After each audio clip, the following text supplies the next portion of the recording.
Que le nom du Seigneur soit béni. Vous savez, la journée d'aujourd'hui est spéciale parce que c'est une journée qui commémore une fête importante. Et c'est la Pâque, la Pessa, le passage, la traversée. Alléluia. Et c'est un moment important pour nous parce qu'à chaque fois que nous sommes dans cette période, à chaque fois que nous sommes en train de célébrer, nous ne célébrons pas n'importe quoi. Nous célébrons notre délivrance, nous célébrons notre liberté, nous célébrons ce sacrifice ultime que Christ a fait pour nous à la croix. Alléluia.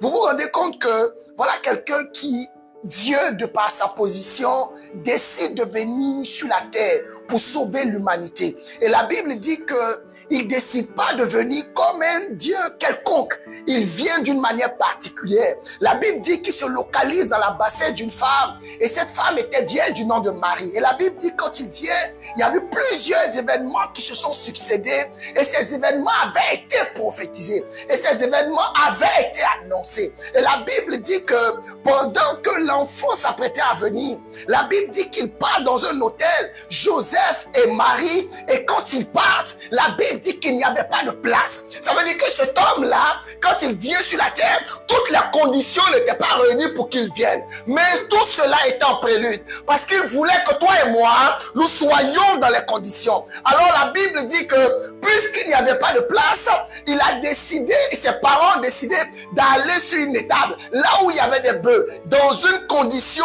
inappropriée. Les choses n'étaient pas convenables. Mais il est allé quand même. Et la Bible dit que là, il est né. Et quand il est né, chose exceptionnelle, la Bible dit que des rois mages ont quitté l'Orient et sont venus le voir. Ils sont venus adorer le Dieu qui vient de naître. Le Dieu qui vient de naître. Et mes amis, la vie de cet homme,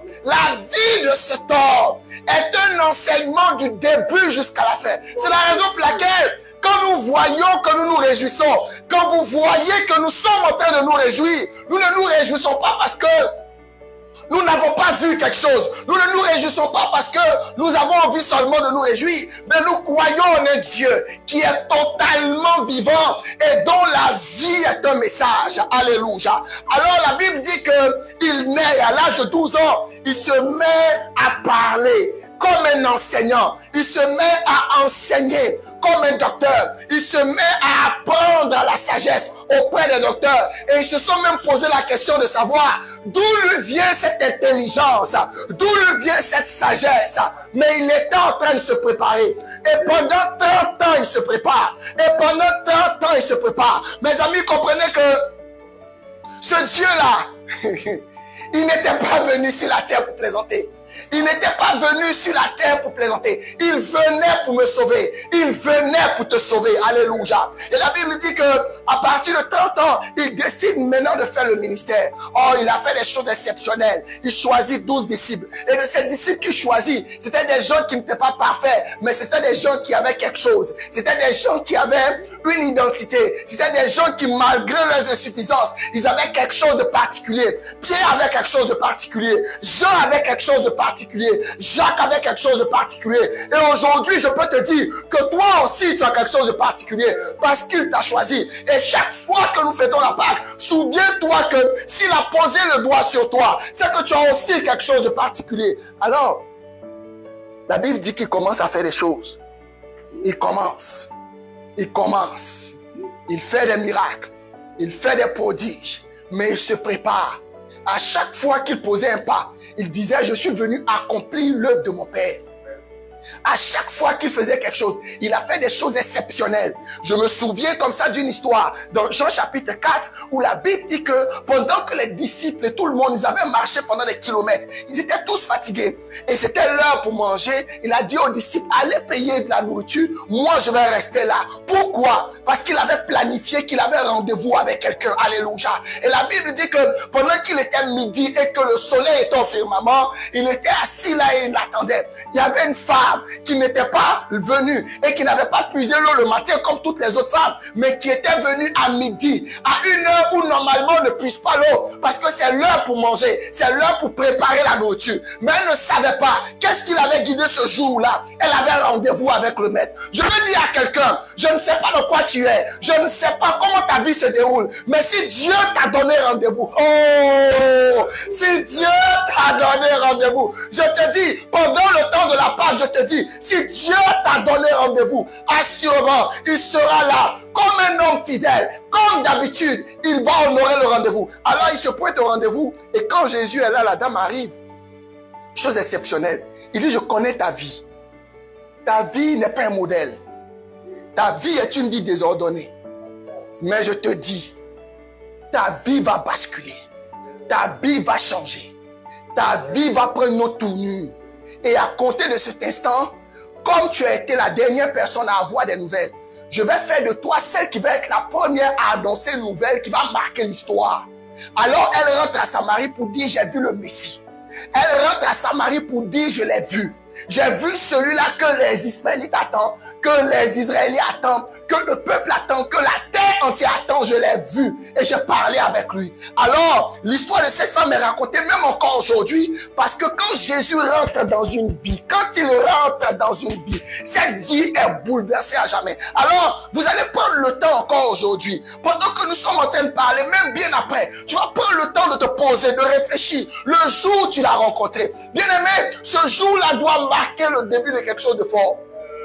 Le jour où tu l'as rencontré, le jour où il a posé le regard sur toi, où sa présence s'est manifestée dans ta vie. Oui, voilà pourquoi nous fêtons la Pâque. Parce que la Pâque, je vous assure, c'est un passage de A à B. C'est une transformation d'un état A à un état B. Alors, il continue de faire les miracles, les prodiges. Et le temps arrive où Jésus doit combattre la mort. Et Jésus va dans un jardin qu'on appelle Gethsémane, le pressoir à huile. Il choisit certains de ses disciples et il part avec eux. Chaque fois que je lis ça, il y a une émotion particulière qui m'anime. Jésus a fait énormément de miracles, de prodiges. Il a ressuscité un mort qui était Lazare.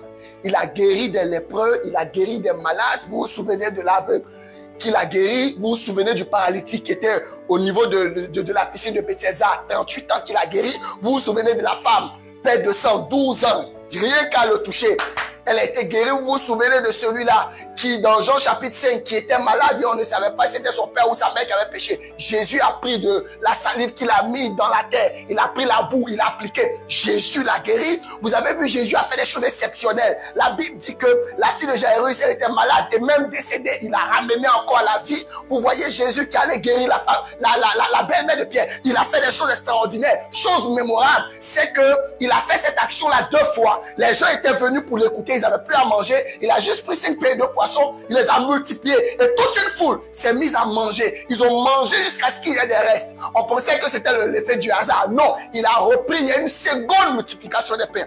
Mais avec tout ça, il était arrivé à un point où il avait juste besoin d'aide. Il était arrivé à un jardin où il sentait au fond de lui que sa vie allait passer à une autre phase. Il fallait qu'il confronte la mort. Il fallait qu'il aille confronter la mort. Il fallait qu'il aille combattre la mort.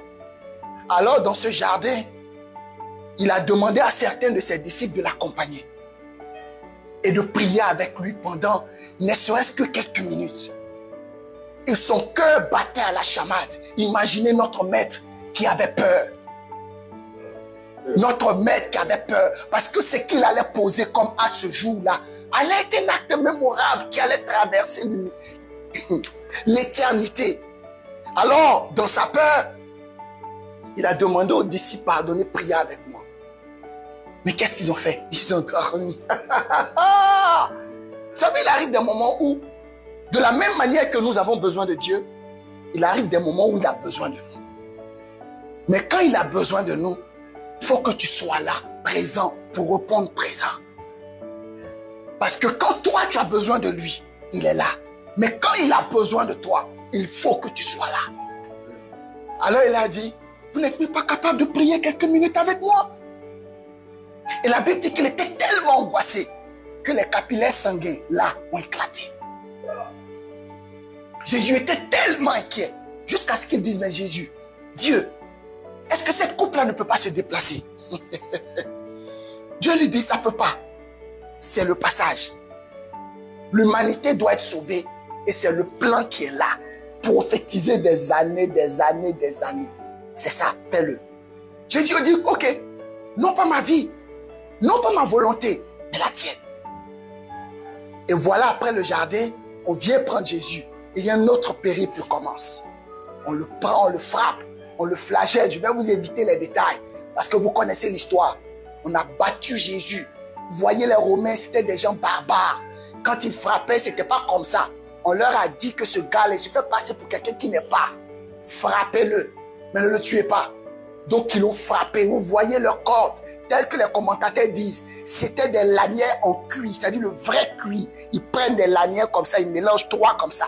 Et puis devant, ils mettent des crochets, c'est-à-dire des dents d'animaux. Donc, quand ils enlèvent comme ça et qu'ils envoient, c'est rentré quelque part, ça tire sa chair. C'est rentré dans ses yeux, ça prend sa part.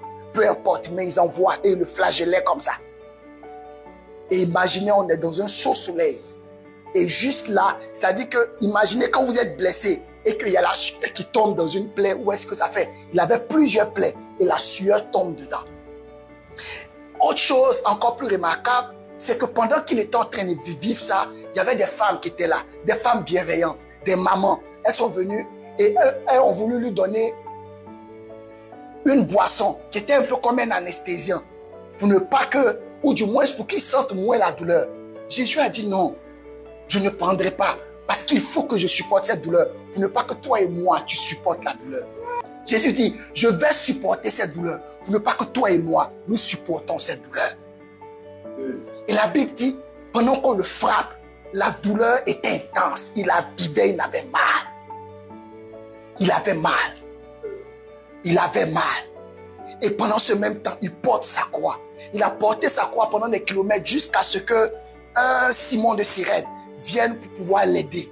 Et là, on le trimballe. Il était la ruée et il était la risée de plusieurs. Les gens se moquaient de lui. Mais tu dis que tu es roi, tu as fait des miracles. Pourquoi tu ne te sauves pas? Mais il ne savait pas que Jésus, à chaque pas qu'il posait, il était en train de combattre nos vies. Il était en train de combattre pour nous. Il était en train de prendre nos malédictions. Il était en train de prendre nos peines. Il savait qu'il va y avoir des moments où nos têtes allaient commencer à tourner. On se posait des questions existentielles. Pourquoi ceci? Pourquoi cela m'arrive? Jésus était en train de prendre cette peine-là. Il savait qu'il va arriver des moments où il y avait des combats invisibles qu'on allait mener. Mais Jésus avait déjà anticipé. Il était en train de payer le prix de la haine maintenant.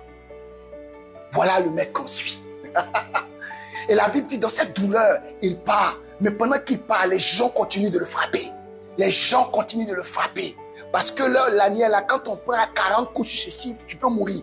Mais on fait 39 et puis ça arrête, ils font une pause. Ils reprennent encore 39. Mais regardez, avec tout ça, et les gens qui étaient là, ils reconnaissaient des personnes qui étaient à la multiplication des pains. Mais ces gens qui étaient à la multiplication des pains, c'était encore plus douloureux. Quelqu'un à qui tu as fait du bien commence à dire, crucifie-le, crucifie-le, il est mauvais. En temps, ils ont mangé le pain. Ils se souviennent qu'un de leurs frères avait été guéri de par le ministère de Jésus, mais ils ont été amnésiques, ils ont tout oublié. Mais ce jour-là, je ne veux pas que toi, tu sois amnésique. C'est la raison pour laquelle Dieu a institué la Pâque. Pour que la Pâque soit un jour commémoratif, pour te souvenir de qui tu étais, là où tu étais quand Christ t'a pris. Regarde comment tu végétais dans les bassesses quand Christ t'a pris pour changer ton histoire. Alors, il ne faut pas que tu oublies. Ne sois pas un auditeur oublieux.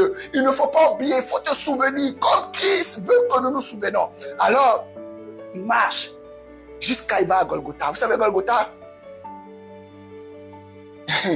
On dit le lieu du crâne. C'était au sommet. Et là-bas, cette même croix-là, vous la connaissez cette histoire, on le met à terre et on le cloue. On frappe là, et puis on croise ses pieds. On le met entre les deux tibias. C'est-à-dire que les clous étaient tellement longs que les clous devaient traverser les deux tibias. Où est le tibia là? Ça n'a rien à voir avec le féminisme. Le tibia qui est là, c'est l'os qui est là. C'est un os qui est rigide. Et un os qui est tellement dur que pour le pénétrer, il faut vraiment taper fort. Et ce torse-là est relié à une partie du cerveau. Ça veut dire que, imaginez quand vous tapez la table. Vous voyez, non, souvent quand ton pied là, ton tibia là, tape la table. Vous voyez ce qui se passe, non? Ça veut dire que la douleur monte dans ton cerveau. Tu as l'impression qu'il y a quelque chose qui ne colle pas. Le monsieur est couché. Ça veut dire qu'il est couché. Pendant qu'il est couché, son centre de gravité est en bas, la terre est en train de le tirer. Parce que quand on te crucifie à terre, c'est encore plus compliqué. C'est-à-dire que tu es à terre là comme ça. La terre maintenant avec la pesanteur qu'on appelle G qui est égal à 9,8. Ça te tire. C'est-à-dire le gars il est là en pleine chaleur. Il faisait très chaud, très chaud. Il faisait très chaud. Et c'est là il meurt. Mais là on le crucifie là. On pointe là. Donc imaginez la douleur. Imaginez Jésus en train de crier. Imaginez Jésus en train de crier. Là, il voulait que quelqu'un prenne sa place, mais ils ont tous fui. Ses propres disciples ont pris la fuite. Il n'y a pas un qui est resté, à part quelques-uns qui se sont cachés pour regarder la scène de loin et qui après finalement sont venus, certains, surtout Jean, qui est resté à côté de Marie pour pouvoir rester là et pleurer. Mais tous ceux qui étaient là, disciples qui le suivaient, tous ces disciples ont tous disparu.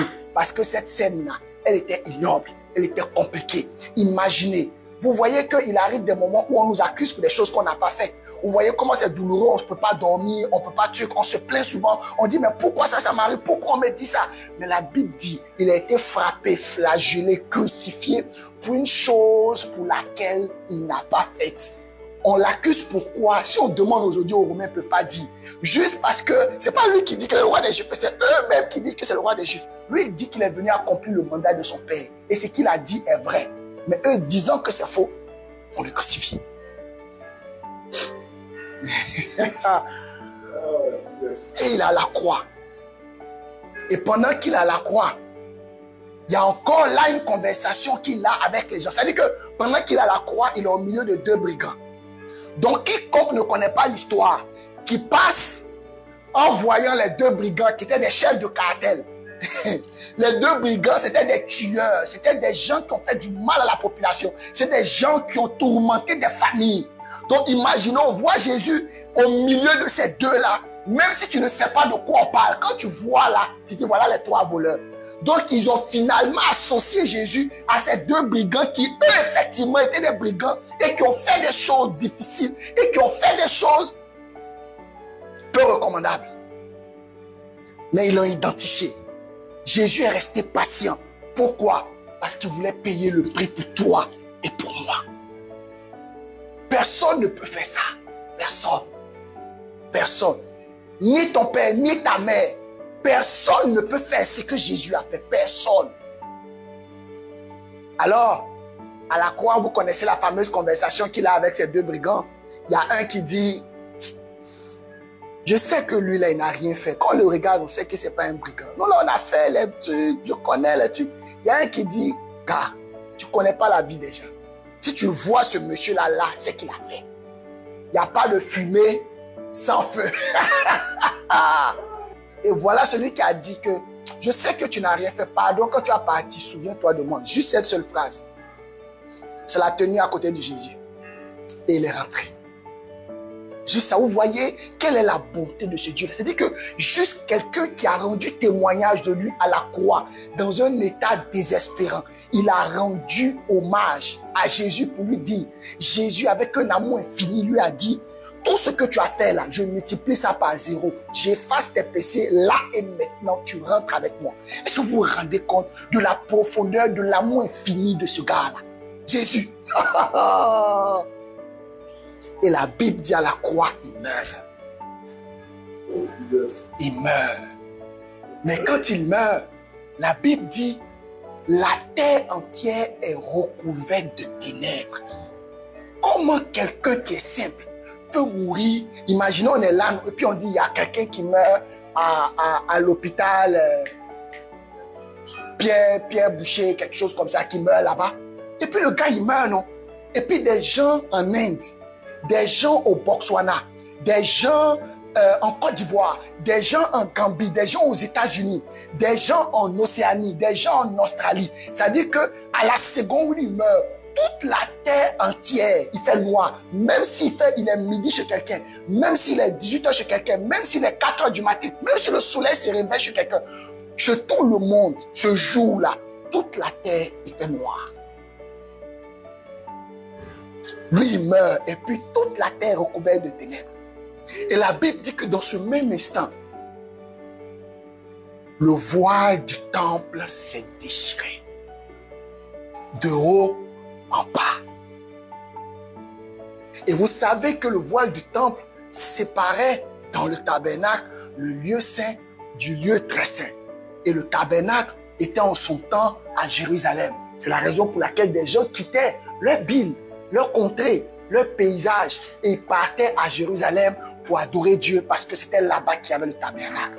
Mais la Bible dit, le jour-là où le voile s'est déchiré, il a donné accès à tout le monde. C'est-à-dire que tout le monde, de par la position où il est en Indonésie, il est en Inde, quel que soit le continent où il se trouve, il lui suffit d'appeler Jésus et Jésus va venir dans sa vie.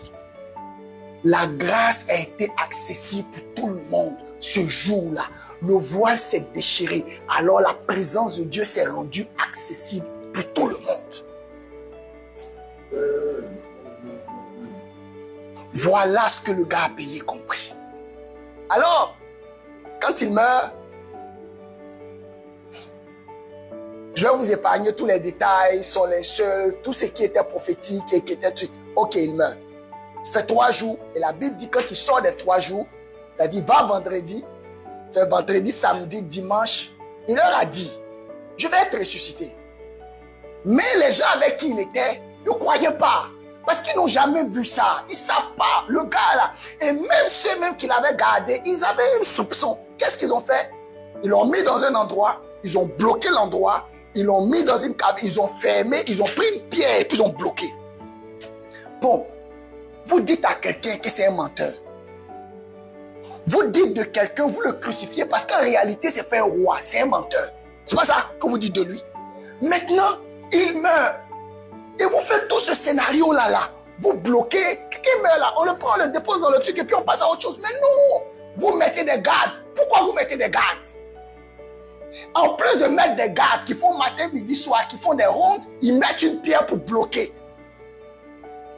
Et la Bible dit, le jour là où il a été ressuscité, parce qu'il fallait qu'il rentre dans le séjour des morts, et qu'il arrache notre victoire que le diable avait pris.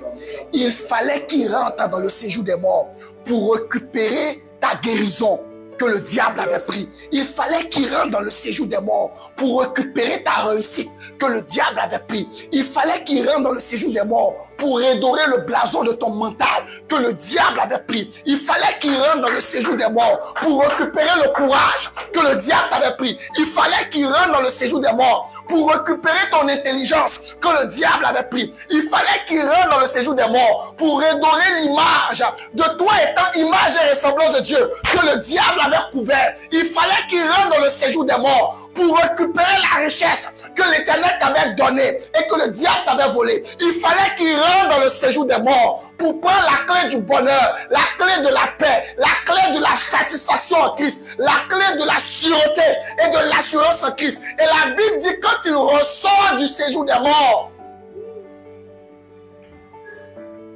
et qu'il est ressuscité, ce qu'il a dit à la croix, que tout est accompli, devient une vérité irréfutable.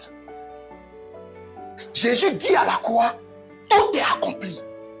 Mais quand tu sors des séjours des morts, avec la clé des morts et des séjours des morts, cette clé-là est détenue par un seul et c'est lui. Il est le seul qui peut envoyer à la mort qu'il veut. Et le seul, même quand quelqu'un se dépêche de mourir, de le ramener à la vie, il est le seul. C'est le seul esprit capable de ramener à la vie quelqu'un qui est mort. Jésus dit, tout est accompli. Alors, pendant que je suis en train d'atterrir, je vais dire à quelqu'un, cette commémoration-là nous rappelle que Jésus nous a fait une promesse. Il nous a dit que tout est accompli. Et le tout là, c'est tout. Je ne sais pas ce que tu veux. Je ne sais pas quelles sont tes attentes. Je ne sais pas ce que tu attends de Dieu. Comment la vie est en train de te malmener. Et jusqu'à là, tu as oublié que tu es image et ressemblance. Tu es arrivé dans un environnement où ta vie est en train d'être ballottée à gauche et à droite. Tu as laissé la maladie te ronger. Tu as laissé le découragement te ronger.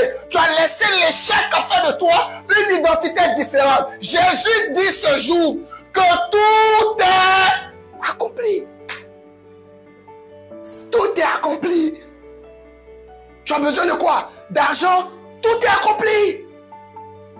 Tu dois réaliser un projet? Tout est accompli. Pourquoi tu laisses le monde te malmener et la joie de ton salut a disparu? Ton visage n'est plus rayonnant. Cette étincelle qu'il y avait dans tes yeux a disparu. Pourquoi? Parce que tu laisses le monde te malmener. Jésus dit, tout est accompli. Tout est accompli. Tout est accompli. Tu commences quelque chose, tu ne termines pas. Jésus dit qu'il est l'alpha et l'oméga. Tu commences avec lui. Et je te donne la garantie que tu vas finir avec lui. Pourquoi? Il dit, tout est accompli. Tout est accompli. Tout est accompli. Jésus nous a donné la victoire. Et à compter de cette seconde, quand demain tu vas te réveiller et que tu seras en train de marcher, ne marche pas la tête basse. Non, un enfant de Dieu ne marche pas la tête baissée. Non, n'aie pas honte de ton statut. Aie le temps se bomber et sois fier de ton statut parce que tu es enfant de Dieu. Quand tu marches, marche avec assurance. Ne regarde pas ce que tu as parce que ce que tu as n'est que la vérité. Ce que tu as n'est que la réalité plutôt. Ce que tu as n'est que la réalité. Mais ce que Christ nous a promis, c'est ça la vérité. Il dit, tout est accompli. Tout est accompli. Tout est accompli. Tout est accompli. Tout est accompli.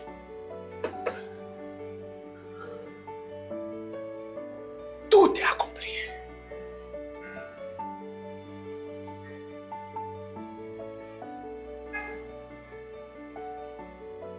Tout est accompli.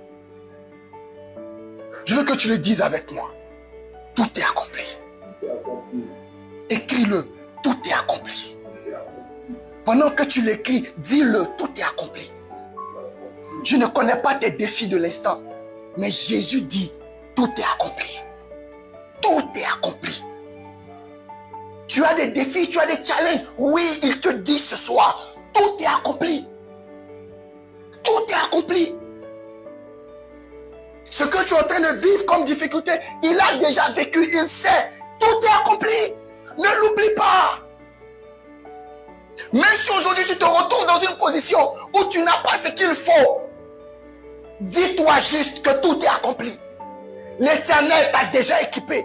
Rejoins ton mental. Il faut que ton mental soit fort. Il faut que tu aies de la résilience. Mais n'oublie pas, la promesse de Dieu a traversé des siècles. Elle a traversé des temps. Elle a traversé des millénaires. Et Jésus a été ressuscité il y a plus de 2000 ans. Il dit, tout est accompli. Tout est accompli. Tout est accompli. Merci Seigneur.